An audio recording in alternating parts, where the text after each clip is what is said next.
Hi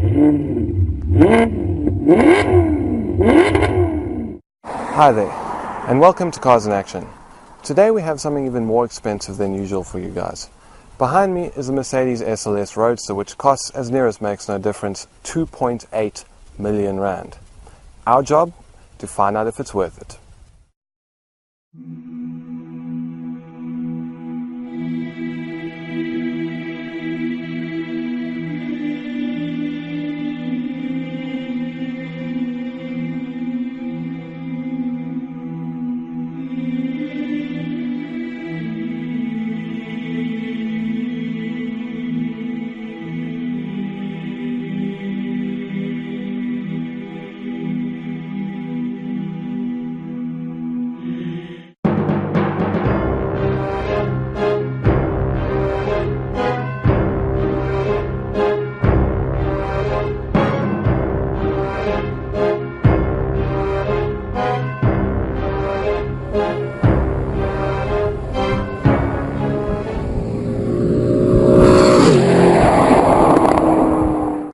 Right, so this is the SLS Roadster. Let's fire it up and have a go.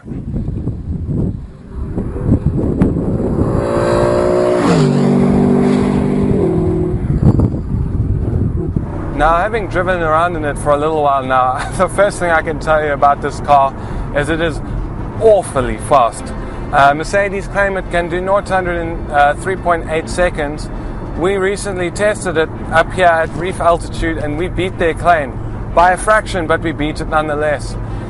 We tested it at 3.75 seconds, 0 to 100. So, I mean, this thing, and it's very nearly as quick as the Nissan GTR we had, what, a month ago.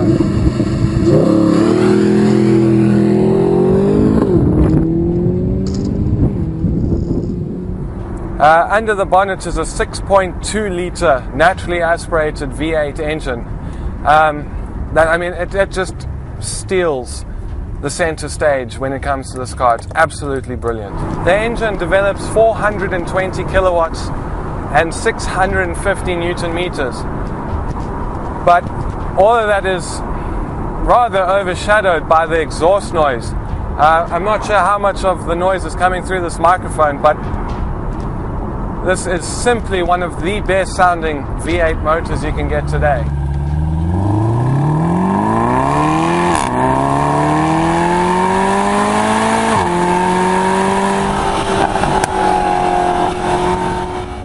Besides that fantastic engine noise, you've also got the awesome responsiveness of this engine.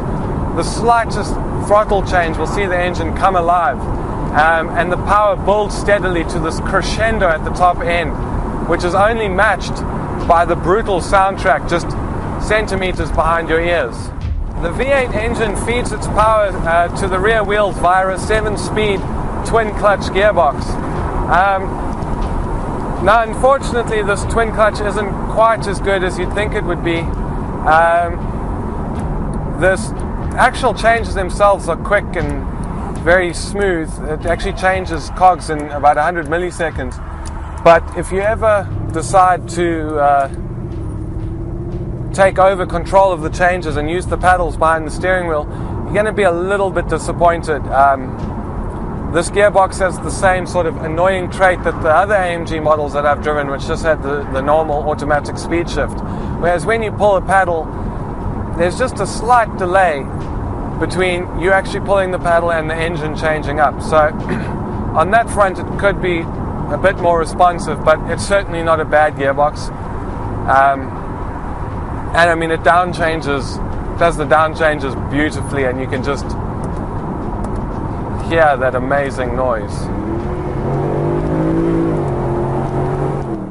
The cabin is beautifully made, and I actually think it looks quite good. I especially love this red leather that our particular test cars come with. Some people have said that they don't think the cabin feels sort of classy and expensive enough to justify the price tag, but personally I disagree. I think this cabin, it could look a little bit more special, but you know, I think it looks good. The quality is superb. What more do you want?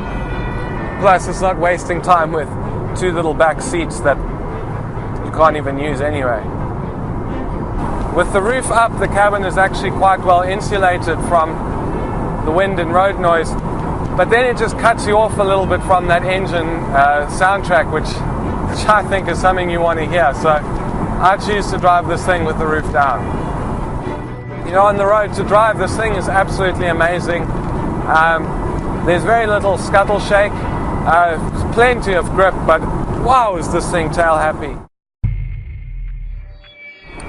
Through the bends, the steering is actually quite nice and precise, and you know, it actually weights up quite nicely. It's quite light when you're traveling slowly, but the moment you start attacking a bend, it actually gets quite heavy. Feedback, I mean, it's not the most alive thing around there, but certainly not bad. And I mean, this thing is just so much fun to drive. I absolutely love it.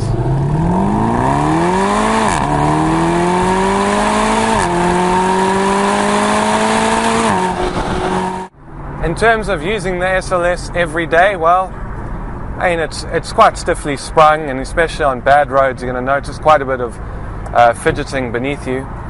But, you know, it's not hugely uncomfortable, so from that point of view, you could use it every day. On top of that, you've got a little boot at the back, so you can probably actually get away with doing a bit of shopping in the SLS, which I'll find out this weekend. Biggest concerns with using it as a everyday car. Firstly, it attracts a hell of a lot of attention.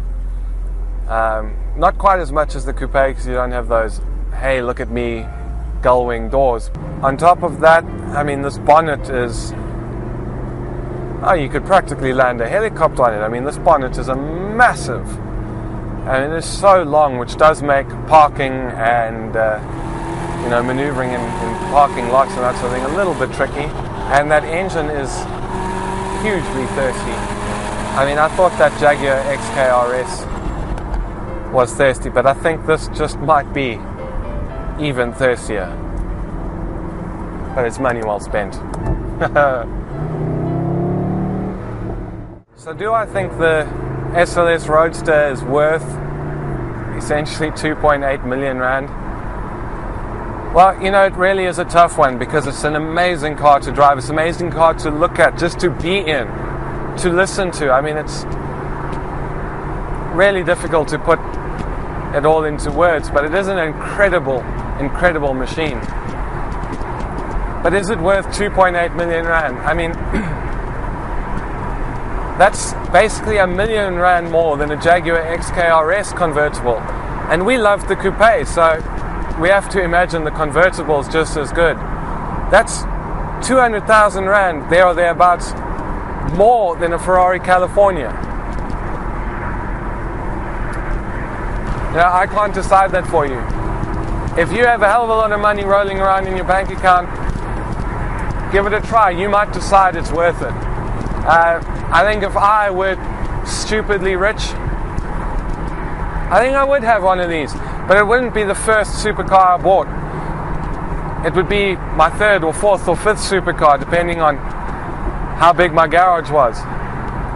But there's no taking away from the fact that it's an incredible machine, and I feel very lucky to be behind the wheel of it right now.